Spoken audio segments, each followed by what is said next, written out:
During potentially dangerous weather situations, specially built receivers are automatically activated to warn of the impending hazard. Tests of these receivers normally are conducted by the National Weather Service every Wednesday around noon. When there is a threat of or existing severe weather in the area on Wednesday, the test is postponed until the next good weather day.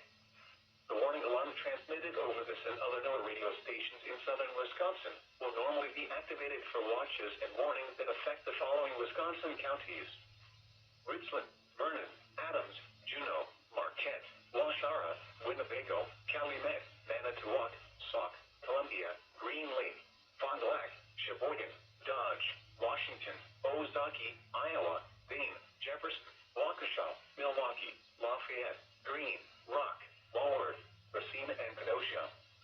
And the following Illinois counties: Stevenson, Boone, Winnebago, McHenry, and Lake. And all adjacent coastal waters of Lake Michigan.